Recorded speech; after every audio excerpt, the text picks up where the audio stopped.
Bonsoir, j'espère que vous allez bien. Moi, je vais très bien par la grâce de Dieu. Avant tout propos, avant de continuer, je vous invite à vous abonner à ma chaîne, à aussi partager, liker, à me soutenir. Pour ceux qui viennent d'arriver, vous pouvez vous abonner et voilà, suivre ce que je fais sur ma chaîne.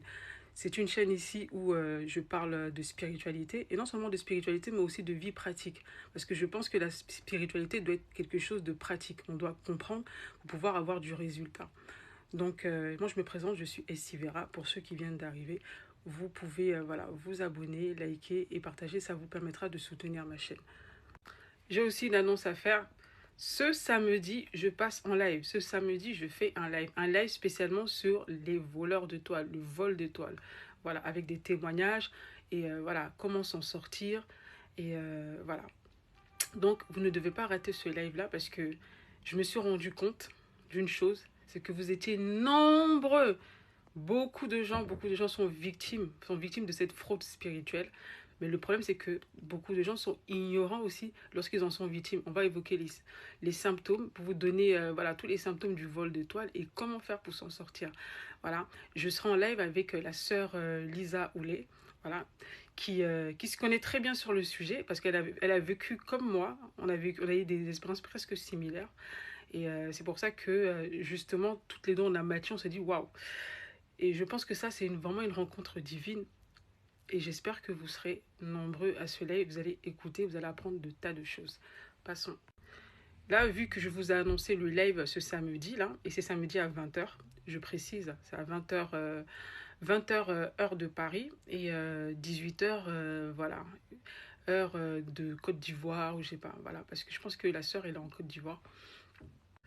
Vous savez, c'est quoi le plus triste dans le vol d'étoiles? C'est que bien souvent, la victime n'a même pas conscience qu'elle est en train d'être volée.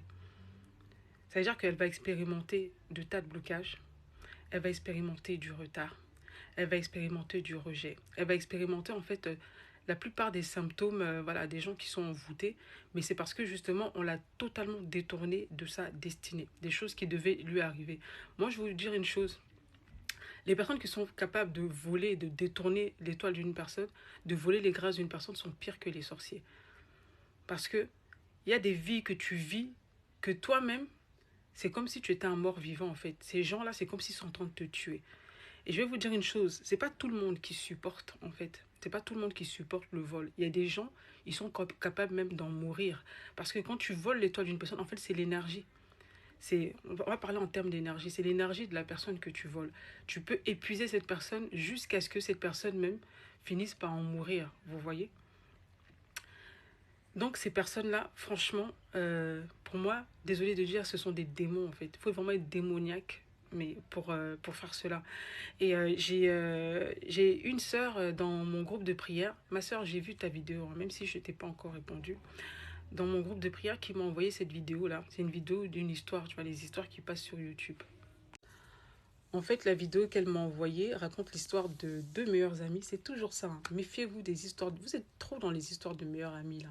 Moi, là, je n'ai pas de meilleurs amis. J'ai des gens avec qui je m'entends bien, avec qui je peux travailler, des sœurs, mais je n'ai pas de meilleurs amis.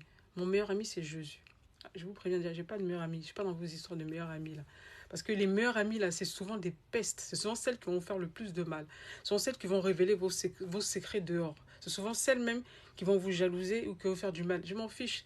Je dis, moi, je n'ai pas de meilleurs amis. Point final. Donc, je vais essayer de résumer un peu l'histoire. Donc, ces deux meilleures amies, elles ont grandi ensemble. Et il y a une qui commençait à briller. L'autre, elle a commencé à prendre la jalousie. Donc, ce qui fait que elle est partie demander à un féticheur de comment renverser la situation, quoi. Comment réussir, comment débloquer, elle, voilà, débloquer, elle, sa vie, en fait.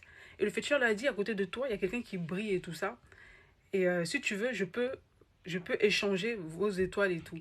La fille n'était pas d'accord au début, mais comme elle voyait que son ami brillait trop, la jalousie et l'envie étaient trop, elle a décidé d'accepter par la suite. Elle est retournée chez le féticheur et le féticheur lui a donné des trucs à faire. Elle a tout fait, elle a piégé son ami, elle a fini par récupérer la vie de la fille. Du lendemain, la vie de son ami était totalement brisée. Vous savez, quand les malheurs arrivent, là, ça n'arrive pas seul. La fille a commencé à tout perdre, son travail, tout, son fiancé. En plus, c'est elle qui a récupéré le fiancé de la fille, hein, qui a épousé le fiancé de la fille dans le dos de sa meilleure amie. Jusqu'à ça a tellement blessé sa meilleure amie que quand elle a appris le mariage, elle est partie au mariage, elle a eu quasiment un accident, ce qui l'a paralysée pendant plusieurs années. L'autre, elle a vécu la belle vie, elle a eu même un nouveau travail, tout ça, tout allait bien pour elle, jusqu'à elle a quitté le pays où ils étaient, elle a voyagé, elle est partie vivre à l'étranger. Voilà. Entre-temps, des années se sont passées. Mais comme Dieu ne dort pas là,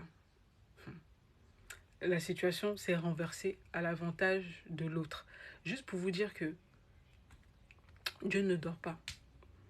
Même si quelqu'un te vole aujourd'hui là, si tu es quelqu'un de bien et tu es fidèle à Dieu, Dieu sait comment il va restaurer. Il va restaurer tes années, mais ça peut prendre beaucoup de temps. Et des fois, pour retrouver ce qu'on t'a volé, ça occasionne beaucoup d'énergie et beaucoup de souffrance. Tu vois? Mais c'est encore mieux quand tu sais à l'avance ce qu'on t'a fait, tu peux au moins travailler et prier et prier et prier pour récupérer. Parce que c'est dans le spirituel. C'est dans le spirituel. Donc, la seule arme que le Seigneur nous a donnée, c'est sa parole et la prière. C'est la seule arme avec laquelle tu peux combattre pour récupérer ce que ces gens-là t'ont pris. Et le problème, c'est que quand les gens sont volés, ils n'ont même pas conscience. Et c'est ça en fait le pire. C'est quand tu n'es pas conscient que tu as subi un vol, comment tu peux récupérer? Comment tu peux prier? Tu vois? La meilleure amie méchante, elle a très mal fini. Elle a fini même par pourrir. Voilà, elle pourrissait, voilà, elle pourrissait même sur elle-même et tout, parce qu'elle est partie faire, elle a voulu faire un rituel encore pour, voilà, pour renouveler, pour reprendre, mais ça n'a pas marché. Elle s'est adressée à la mauvaise personne, ça n'a pas marché, et au contraire, ça lui a apporté des malédictions. Donc, l'histoire s'est très, très mal terminée pour elle. L'autre, elle a réussi à, bah, elle a, pour finir, elle a réussi sa vie, quoi, parce que c'était une bonne personne. Mais elle a quand même souffert. Elle a quand même souffert plusieurs années. Et moi, franchement, je ne souhaite pas te voir souffrir pendant plusieurs années parce que des gens méchants, hein, des gens méchants se sont permis de trafiquer, hein, trafiquer ta destinée, sont permis de manipuler ta destinée. Et c'est ça le problème, c'est que beaucoup de gens ont une destinée manipulée. Quelquefois, il ne faut même pas aller chercher loin. Si ce n'est pas la meilleure amie, ça peut être des membres de famille. Quelquefois, et ça, je vais vous choquer, quelquefois, ça peut être des parents. Ça peut être ton père ou ta mère qui manipule ta destinée pour avoir quelque chose. Combien de pères occultistes n'ont pas manipulé la destinée de leurs enfants juste pour pouvoir accroître leur richesse? Et ce ne sont pas que les meilleurs amis ou les gens... c'est toujours quelqu'un de proche. Moi, je vous ai expliqué dans une de mes vidéos que les voleurs d'étoiles ne sont jamais des étrangers. Parce que c'est dur de donner son accord à un étranger. Par contre, il faut que ce soit quelqu'un de proche à qui tu pourras donner ton accord. Parce que pour qu'on puisse te prendre quelque chose, voilà, il faut que ces gens-là te trompent à un niveau où toi-même tu donnes ton accord, tu vois. Je vais vous raconter une histoire tout simple. C'est comme de l'escroquerie, en fait. Tu vois, vous voyez les brouteurs, là. Voilà, les brouteurs, c'est un peu ça. Ça veut dire que à la base, ils ont escroqué leurs victimes. Ils ont pris des choses de leurs victimes. Mais ils ont dû avoir l'accord de leurs victimes quand même. Même si ces personnes-là, ils les ont pas volées comme ça, non. Il y a eu quand même un accord à la base qui a permis que ces gens-là se fassent voler, vous voyez. Et dans le monde spirituel, c'est pareil. C'est-à-dire que pour qu'on puisse te voler, il faut que tu donnes ton accord quelque part. Et si tu n'es pas informé, si tu n'es pas informé sur les tenants et les aboutissants, si tu ne connais pas ce genre de fraude-là, tu risques de donner ton accord à des voleurs, à des brouteurs spirituels. Moi, j'appelle ça des brouteurs spirituels parce que ils prennent ce qui est à toi. Ils te volent en fait ce qui est à toi. En fait, le broutage, en fait, et ça vient de m'être inspiré tout de suite. Le broutage, en fait, c'est un peu l'image spirituelle de ce qui se passe avec les voleurs d'étoiles. Ce sont des gens qui sont capables de te vider, de voler tout ce que tu as. Voilà. Et sans que tu ne t'en rends compte avec même ton accord. Et comme c'est spirituel et que c'est pas... beaucoup de gens ne sont pas spirituels, ils ne vont pas se poser les bonnes questions. Ils vont subir beaucoup de choses, vont subir beaucoup de dégâts, beaucoup de pertes. Et ils ne vont jamais penser à ça du fait que ils ont subi une fraude spirituelle, du fait qu'on leur a volé quelque chose. Moi, dernièrement, quand on me volait, je faisais des rêves où je n'arrêtais pas de voir quelqu'un qui n'arrêtait pas de venir me voler. Je me faisais voler, voler, voler, voler, voler. S'il y a une chose que j'ai appris avec les voleurs d'étoiles, vous savez ce que c'est. Les voleurs d'étoiles sont des gens qui aiment avoir des informations sur vous. Ils ont besoin de beaucoup d'informations sur vous pour pouvoir vous voler. Ils ont besoin d'avoir votre nom, votre nom de famille. Ils ont besoin d'avoir votre date de naissance. Donc, quelquefois, ils vont créer des situations pour pouvoir avoir votre pièce d'identité par exemple, pour pouvoir avoir des informations plus précises sur vous, pour pouvoir travailler sur vous. Donc, ne donnez jamais ce genre d'informations à des gens que vous ne connaissez pas, sous prétexte que, voilà, soit c'est quelqu'un qui prie ou c'est un pasteur. Non. C'est pour ça que moi, j'aime bien rester anonyme. Je ne suis pas anonyme parce que je vous montre mon visage, mais il y a des informations que le Seigneur m'a montré qu'il faut garder pour soi. Parce que la personne qui m'a fait ça, c'est une personne qui a eu ces informations-là de moi parce que voilà, c'était pour faire certaines choses, certaines démarches et tout. Et je me suis rendu compte que, en fait, c'est la tactique de ces gens-là. Parce que quand ils ont toutes ces informations-là, ils peuvent travailler, ils peuvent vraiment travailler sur vous. Vous voyez, ils ont besoin d'avoir des informations plus précises sur vous. Et ils feront tout pour les avoir. Ils passeront même par la manipulation. C'est des gros manipulateurs. Ils vont tout faire pour avoir beaucoup d'informations sur vous. Et c'est des gens qui ont un esprit de surveillance et de contrôle. Quand vous êtes auprès de ces personnes-là, vous sentez que vous êtes surveillé et que on essaie de vous contrôler quelque part. Ces gens sont dangereux. Et je vous assure, ces personnes sont vraiment très dangereuses. J'aurai l'occasion de parler justement, moi, de ce que j'ai vécu, parce que c'est tellement complexe que je me dis qu'il faut que j'écrive et que je détaille toutes les choses qui sont arrivées, parce que même tous les détails ont un sens, en fait. Tous les détails ont un sens. Voilà. Les gens qui cherchent à avoir des informations précises sur vous, c'est pas anodin. Ce n'est vraiment pas anodin. Toi, tu ne sais pas ce qu'ils font avec, mais eux, ils savent très bien ce qu'ils font avec. Et il y a des gens comme ça qui vont vous voler, qui vont monter, qui vont s'enrichir parce qu'ils vous volent. Ils vous volent. C'est comme si vous êtes des véhicules et ils viennent, ils prennent ça chez vous, ils prennent ça chez tel, ils prennent ça chez tel, ils prennent ça ici, ils prennent ça ici. Et ils avancent. Et il y a beaucoup de personnes comme ça, que ce soit des gens qui se font passer pour des pasteurs ou des gens qui prient, qui passent leur temps à voler les autres. Qui passent leur temps à voler les autres. Donc ce n'est pas, c'est vraiment pas du jeu en fait.